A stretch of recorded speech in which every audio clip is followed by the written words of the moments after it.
Oke, bismillahirrahmanirrahim. Assalamualaikum warahmatullahi wabarakatuh. Perkenalkan nama saya Ferry Indra Setiawan dengan NPM 2203272 dari program studi teknik perkapalan dan teman saya. Assalamualaikum warahmatullahi wabarakatuh. Perkenalkan lagi, saya Fadlan Nurfala dari jurusan Teknik Perkepalan Universitas Indonesia. Kedua. Jadi video kali ini merupakan video lanjutan dari video sebelumnya yang dimana kami membahas terkait problem yang diberikan oleh dosen kami yaitu Pak Dai terkait masalah waktu yang dibutuhkan untuk mengosongkan sebuah tangki. Dan video kali ini akan berfokus pada tahap ketiga dan tahap keempat dari teori Dai 5 yaitu idealization dan instruction. Dan untuk idealization akan dijelaskan secara detail oleh teman saya. Hari ini saya akan melanjuti janji saya mengenai lanjutan dari instruksi dan kelengkapan idealisasi untuk tangki, toren atau tandon yang memiliki dua bocoran di bawahnya. Berikut adalah bagaimana idealisasinya dan instruction. Pertama kita pahami dulu bagaimana gambarnya. Tapi sebelum itu mari kita ingat kembali, yang pertama kita butuh menyadari akal sehat. Yang kedua kita butuh tahu tujuannya apa, yaitu tujuan untuk mencari T yang dibutuhkan untuk tangkinya kosong. Kemudian kita harus tahu initial thinking untuk problemnya apa saja, sudah saya jelaskan di video sebelumnya. Dan kemudian kita masuk ke idealisasi dan asumsi-asumsi yang di dalamnya ada asumsi-asumsi yang kita bikin. Jadi pertama yang perlu kita pahami adalah dari gambar ini, tangki ini itu memiliki dua bocoran di kiri dan kanan. Kita mendapati dan kita berasumsi bahwa A1, A2, dan A3 itu masing-masing areanya berbeda. Kemudian ada asumsinya di mana densitas semuanya itu sama atau konstan. Kenapa? Karena kita menganggap di semua area ini mereka adalah air atau fluida yang disepakati secara bersama. Kemudian yang perlu kita ketahui di dalamnya ini adalah U atau energi dalam sistem itu tidak ada. Selanjutnya energi dalam sistem itu apa? Dia per dt yaitu nol. Makanya itu kita harus tahu initial thinking about the problemnya yang tadi saya sudah bilang initial thinking about the problemnya itu adalah ada apa saja sih di dalamnya. Jelas ada area, ada tinggi, kemudian ada energi per waktu, kemudian ada energi potensial dan ada energi kinetik. Selanjutnya, apa yang harus saya lakukan, apa yang harus kita pikirkan, apa yang harus kita masukkan ke akal adalah bagaimana kalau dalam persoalan tersebut tidak ada angka, seperti gambar di sini. Ya, yang kita lakukan pertama adalah kita berpikir bahwa ketika dia di titik sini, itu energi potensialnya pasti ada, tetapi dari titik sini energi potensial sudah tidak ada. Tapi itu eh, sudah disepakati sebagai potensial karena potensial pasti membutuhkan tinggi sedangkan kinetik membutuhkan kecepatan. Sekarang kita pakai rumus ini dE per dt. Energi apa aja sih yang bekerja di dalam tangki tersebut ya? Energi yang bekerja dalam tangki tersebut adalah energi potensial dan energi kinetik. Di mana itu kita derivatifkan menjadi energi potensial MGH dan energi kinetik setengah mv kuadrat, di mana di dalamnya ada sistem, tapi ini nol, asumsi kita, lossesnya nol, kemudian per dt, jangan lupa. Sekarang andaikan kita mau menghitungnya di waktu ke nol, di waktu ke nol atau kita abaikan dt-nya karena dt ditentukan menjadi apa lagi.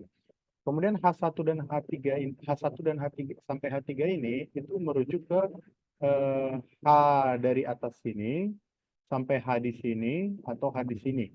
Ini H1, ini H2, ini H3. Jadi selisih antara dua lubang ini. Kemudian kinetiknya juga seperti itu, selisih dari bukan selisih rupiah selisih jatuhnya, tapi urutannya sebetulnya untuk integral V1 dan sampai V3 gitu.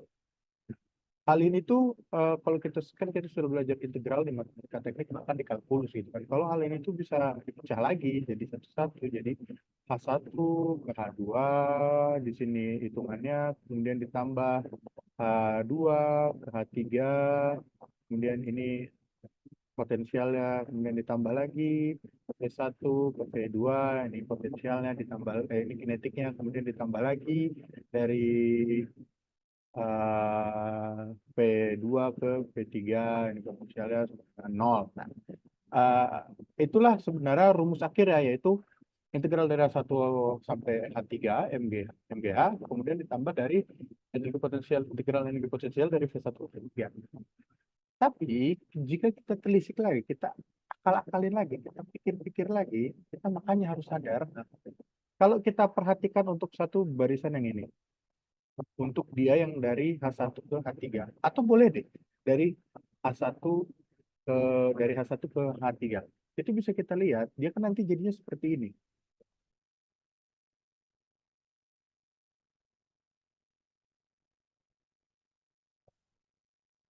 Kita lihat daerah yang diarsir ini.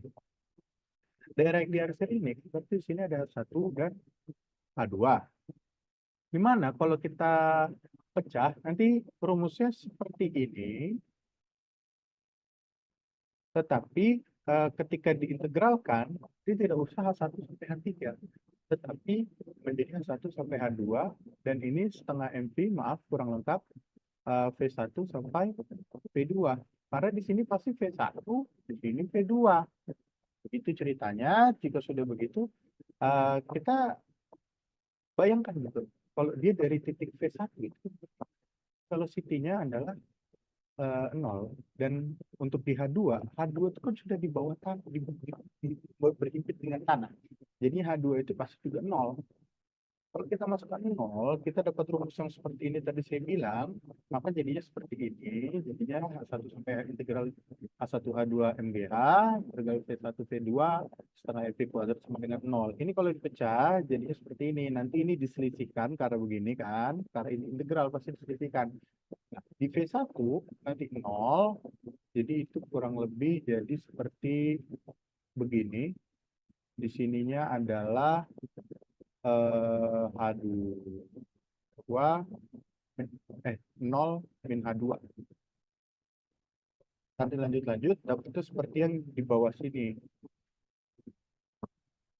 P2 sama dengan akar dari 2GH. Tidak lupa karena ada ini setengah, nanti dipindah luas jadi 2. Itu fungsinya buat apa sih? Jadi nanti fungsinya buat rumus kontinuitas yang debit, seperti yang kita ketahui, debit itu kan rumusnya Q, saya ganti tinta dulu biar lebih jelas. Debit itu kan rumusnya Q sama dengan A kali V. Ini debit, di mana area dikalikan volume yang ada. Maaf, area dikalikan velocity yang ada. Itu satuannya harusnya liter per second. Tapi sekarang saya gunakan meter per second. Selanjutnya yang perlu kita lihat adalah dari sini ada yang namanya hukum kontinuitas, di mana Q1 sama dengan Q2. Ini tuh bisa dijabarin lagi jadi 1 kali V1 sama dengan H2 kali V2. Ini kita pindah ruaskan saja biar nanti masukinnya gampang. V1 sama dengan H2 per V, maaf, per A1 dikalikan V2. Ini V2 sudah ada dari sini. Jadi tinggal kita masukkan saja V1 sama dengan A2 per A1 dikalikan dengan akar 2GH. Ini belum selesai juga, meskipun kita sudah dapatkan, oh ternyata begini cara menghitung V1. Kita bisa lagi menghitung supaya dapat DT atau DH. Nah, gimana caranya? Otak-atik lagi rumusnya. Inilah kenapa namanya idealisasi. Karena kita di sini mau otak-atik rumus. Ini belum menentukan hasilnya. Di sini adalah V1. V1 itu kalau diturunkan kan jadinya dia DH per DT. Kenapa begini ya? Karena rumus asli dia itu kan adalah jarak per. Jadi dalam hal ini jaraknya adalah tinggi. Jadi bisa jadi DH bisa jadinya DH per DT sama dengan H2 A1 kali per dari 2GH. Setelahnya ini kan masih kita pindah-pindah. Kalau kita pindah ini jadinya ini lagi biar lebih gampang aja kita bikin kayak begini. 2GH sama dengan DH per DT dikalikan dengan A1 per H2. Beginilah kurang lebih rumus yang dapat kita otak-atik dan kita tambahkan lagi. Kalau kita bilang waktunya nol, ya ini yang kita hitung. Kalau kita bilang hanya yang nol, ini kita hitung. Tadi H ada yang nol, terus ada permulaan awal waktu yang nol juga. Itu idealisasi jika kita belum mengetahui rumusnya. Jadi rumus yang dapat kita dapat adalah yang ini, ya, yang ini. Selanjutnya, saya akan menunjukkan bagaimana jika kita menggunakan toren yang 860 liter. Dan ini masuk ke tahap instruksi. Karena kita sudah mempunyai masalah real problem di mana rumah kebanyakan orang adalah 800 sampai 800, untuk rumah ukuran 6 orang itu adalah 800 sampai 860 atau 900 liter toren yang ada. Tahap selanjutnya yaitu instruction, yang dimana di sini kami akan menggunakan software MATLAB. Dan ya mungkin langsung saja di sini kita mendapatkan informasi dari teman saya, toren tangki teman saya, yaitu dengan tangki berdiameter 0,83 dan ketinggian 1,59 meter. Dan di sini kami menggunakan gravitasi di angka 9,81 meter per second kuadrat ya. Dan untuk parameter lubang satunya di sini ketinggiannya ada di angka 1,37 meter dan diameternya 0,08 meter. Dan untuk lubang dua ketinggiannya sama yaitu 1,37 meter dan em, diameternya 0,05 meter. Dan untuk kalkulasinya, rumusnya untuk mencari velocity itu telah dijelaskan sebelumnya oleh teman saya di tahap idealization ya, basic pembahasan terkait basic principle. Dan untuk V1-nya adalah akar dari 2GH, hanya itu H1 dari parameter lubang satu. Dan untuk velocity 2-nya sama akar 2GH dengan menggunakan ketinggian di parameter lubang 2. Dan untuk luasannya, ini luas lingkaran biasa, yaitu PR kuadrat, di mana R-nya itu diameter bagi 2 untuk parameter lubang satu, dan a- area keduanya yaitu sama, diameter bagi 2 untuk diameter kedua parameter lubang 2.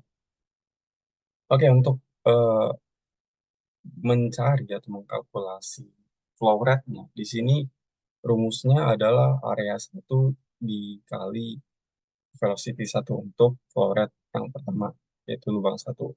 Dan untuk flow rate lubang dua itu luasan lubang dua dikali velocity lubang dua. Maaf, di sini.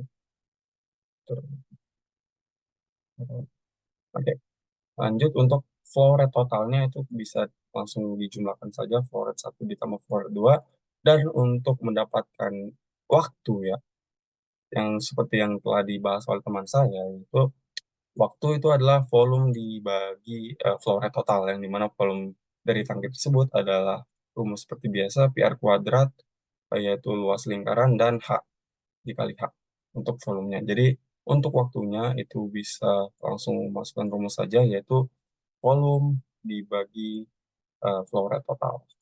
Dan mungkin langsung kita run saja. Di sini kita mendapatkan bahwa waktu yang dibutuhkan untuk mengosongkan tangki tersebut adalah 23,7385 detik.